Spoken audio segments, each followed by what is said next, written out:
Mas de facto fica à porta e claro, é outra realidade. Bom, vamos aqui, temos aqui e vamos falar. Antes de chegarmos aqui a este livro que vai ser lançado, já vai ser lançado agora dia 30 deste mês na Livraria Ferran, que é ali no Chiado. No Chiado, Lisboa. À tarde, às 6h30 da tarde. Pronto.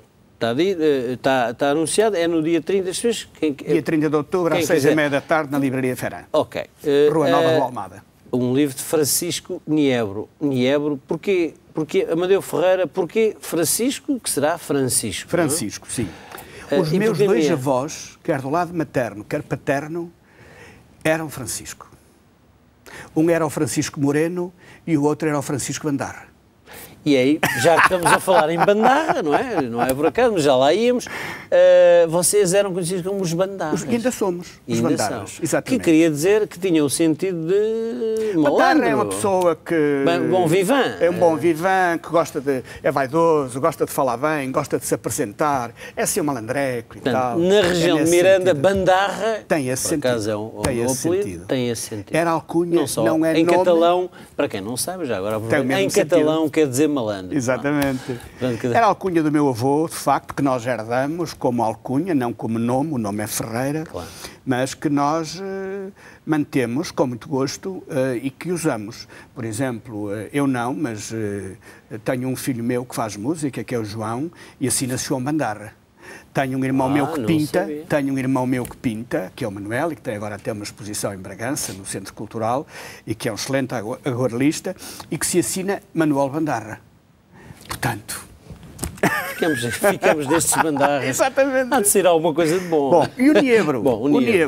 O Niebro é uma árvore das Arribas do Douro, que existe sobretudo nas Arribas do Douro, e que hoje... Que é não é o zimbro. É um zimbro. É um zimbro, exatamente. O zimbro que é uma árvore, porque eu tenho um carinho especial, porque é muito abundante ali, é uma árvore que tem uma madeira muito dura, nunca lhe dá o carojo. E, portanto, era muito usado na construção porque era praticamente eterna, passa a expressão, é uma força de expressão, mas durava muito tempo. E as folhas são muito pequeninas, são uns piquinhos. Como é um clima muito seco e a terra não é muito abundante, tinha que se proteger. E, portanto, é uma árvore que, apesar desse seu ar agreste, era uma árvore acolhedora. Não era por isso que os passarinhos não faziam lá ninho, ou quando andávamos pelo campo e vinha uma chuvada e tínhamos que nos proteger, não nos encostávamos debaixo dela, ou quando o sol era muito à sua sombra. E, portanto, esta capacidade de resistir, para mim, é um símbolo. Tens outros pseudónimos, já escreveste com outros pseudónimos. Já, sim, senhor. Publiquei um livro que é o meu primeiro livro de versos, de Fonso Roxo. Fonso Roxo é o primeiro sendinês, eu sou de Sendim, sou natural de Sendim. Alfonso Roxo é o nome do primeiro sendinês de que os documentos falam. Quando, nas inquirições de Dom Afonso III, em 1248, andavam por ali a inquirir de quem eram as terras, etc., também passaram os inquiridores por Sindim e inquiriram um tal Alfonso Roxo. E ele lá respondeu o que havia de dizer. Eu costumo dizer que quando nasci, em 1950, a região onde eu nasci estava na Idade Média. E o ir buscar este nome tem um pouco esse simbolismo. Por um lado, a ideia de continuidade. Esse Alfonso Roxo falava mirandês, seguramente, na altura, porque não se falava ainda outra coisa. E, portanto, não mudou muito de então para cá e eu decidi ir buscar esse nome e uso. E uso um outro, que é Marcos Miranda, que eu comecei a usar no início deste século, nos anos 2001, comecei a traduzir uma série de poetas latinos, o Horácio, o Catulo, o Virgílio. Já traduziste outras já coisas. Traduzi essa gente, o Horácio, o Catulo, o Virgílio, o Ovídio também. Devo publicar brevemente alguma coisa sobre isso e achei interessante dar-lhe esse nome de Marcos Miranda, que é um nome alatinado, digamos assim, também um pouco para dar a ideia de que o mirandês é uma língua que vem do latim. É filha do latim, tal como o português, e que evoluiu a partir daí. Tu já traduziste agora os Lusíadas, os Evangelhos, os 4 Evangelhos, a mensagem do Fernando Pessoa, traduziste para mirandês, a mensagem e até o Asterix, que foi o pretexto que nos trouxe aqui uma das vezes. Até temos o Asterix traduzido em mirandês. Dois álbuns do Asterix. Exatamente. Bom, vamos a este livro. Vamos lá. Ars Vivendi, Ars Moriendi, e para as pessoas aqui em Miranda, em Angola, em Moçambique, enfim, por aí fora, terem a noção que em Portugal há um outro som e há uma outra língua, eu vou-te pedir, e eu escolhi, fui eu que fiz aqui, mas acho que gostei muito, são os que eu gosto, que eu depois vou tentar traduzir, vou traduzir porque está aqui. Está traduzido, porque o livro, é preciso dizer que o livro está escrito. É bilingue. Aliás, com uma tradução do António Cangueiro e do Rogério Rodrigues, a quem eu queria aqui prestar a minha homenagem pelo trabalho feito. Temos, não é? Da tradução portuguesa do António Cangueiro e do Rogério Rodrigues, exatamente, que são transmontanos. Não mirandeses. Não mirandeses. O António Cangueiro é bem mirandês. Ele fala muito bem mirandês. Sim? Escreve, ele é mirandês. E é mirandês. O pai era mirandês. O pai era mirandês. Era mirandês. E ele, de facto, fala bem, escreve bem o mirandês, o António Cangueiro. Fez um excelente trabalho, que era um garoto. E vou-te pedir, Amadeu, tu, um homem das CMPMs, aqui a recitar poemas, que as pessoas às vezes, ainda bem que há alguém destas coisas supostamente muito sérias das ações e dos valores mobiliários que escreve e que lê poesia. Mas a poesia é bastante mais séria que isso, na minha opinião. Eu também acho que sim, mas tu dizes... E não quero calar esse facto.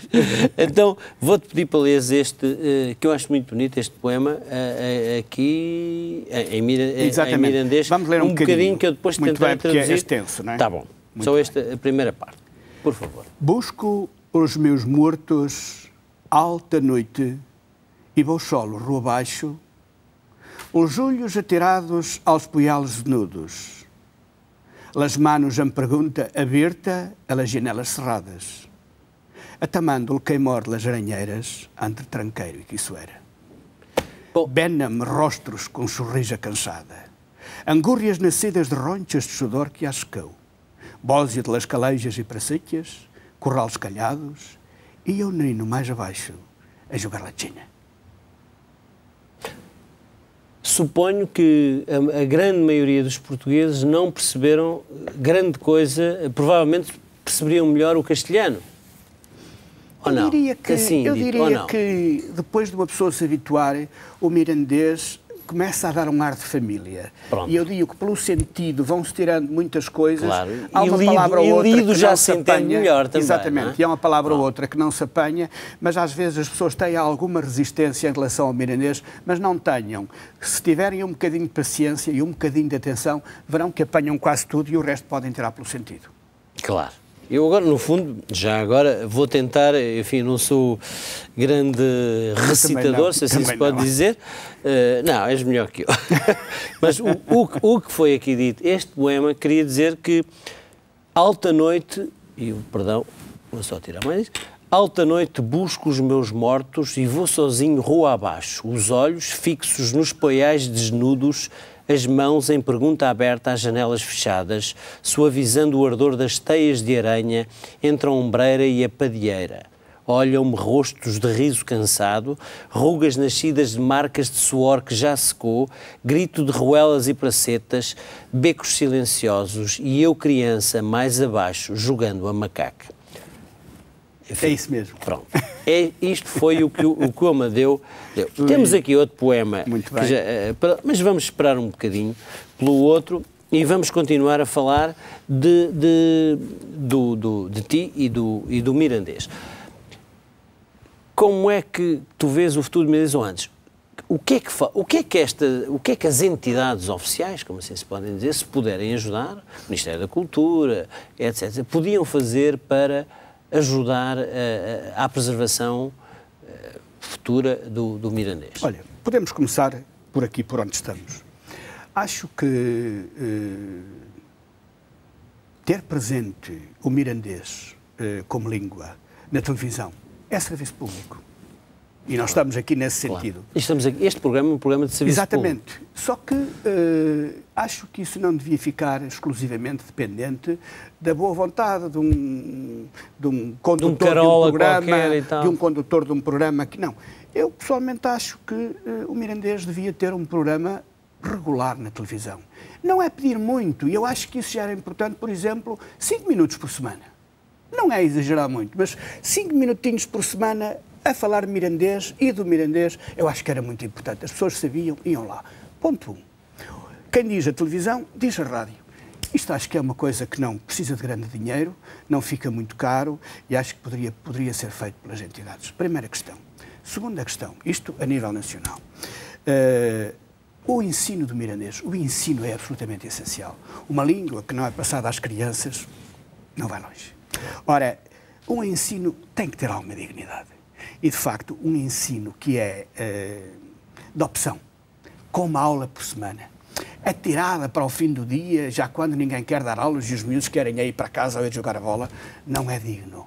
Acho que tem que ser uma disciplina nos sítios onde está a ser ensinada, obrigatória para os alunos que a poderiam ter com dignidade. E, eventualmente, onde houvesse pessoas que desejassem e condições para a dar, sem ser uma disciplina de opção, por exemplo, aqui em Lisboa, por que não? Claro. Há sítios onde há muitos mirandeses, porque é que os filhos desses mirandeses não haviam, aí sim de opção, claro, desde que houvesse condições para dar. Eu sou presidente da Associação de Língua Mirandesa, nós temos aqui uma escola de mirandês, vai para 15 anos, nós damos aulas gratuitamente, não tínhamos qualquer problema. É onde agora faz a devida publicidade, que é serviço público, essa publicidade. Temos-lo feito em vários lados, neste momento estamos a fazê-lo na Casa atrás dos Montes e Alto Douro, que é ali ao pé de Campo Pequeno. É no Campo Pequeno, aliás, por simpatia da sua direção. Mas já o fizemos na Oxford School, já o fizemos no Alto do Moinho, em Corroios, portanto, temos-lo feito por vários lados, onde se vão organizando pessoas que solicitam, digamos assim tudo isso. Mas poderiam ser feitas mais coisas. Por exemplo, as autoridades locais têm que dizer às pessoas que é importante falar o mirandês. Têm elas próprias que falar o mirandês. Têm elas próprias que dar apoio ao mirandês.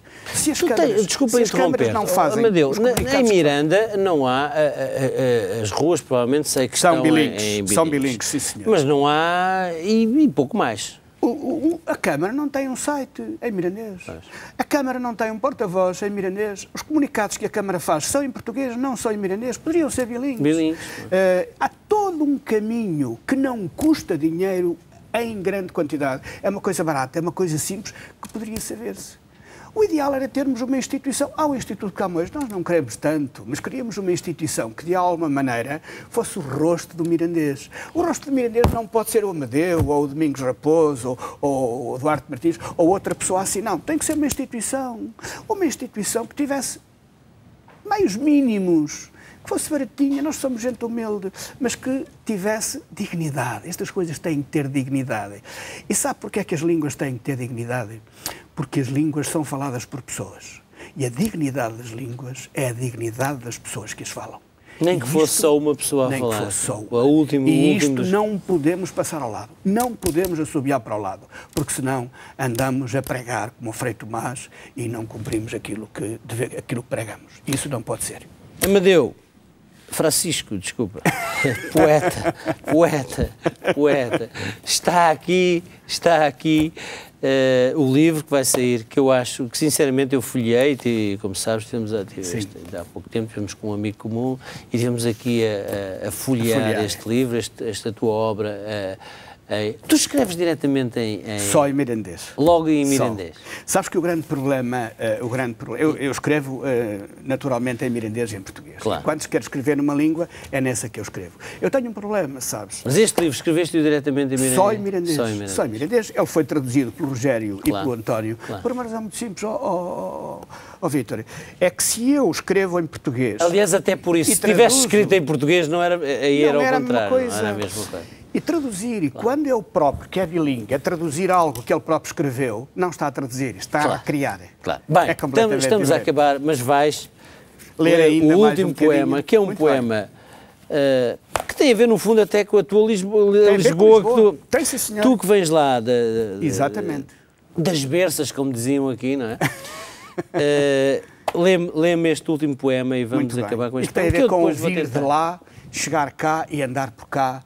E fala um pouco na situação que atualmente vivemos e a forma como isso nos dói. É assim. Lê-me. Que eu depois vou ter que traduzir, que vamos acabar com... Era outra vez la rua a receber-te os passos. Ainda amarilhos las hierbas que te sobraram de outros carreirões. Parecem de frente, Lisboa, só porque não te recebe com olhos atrás dos posteios.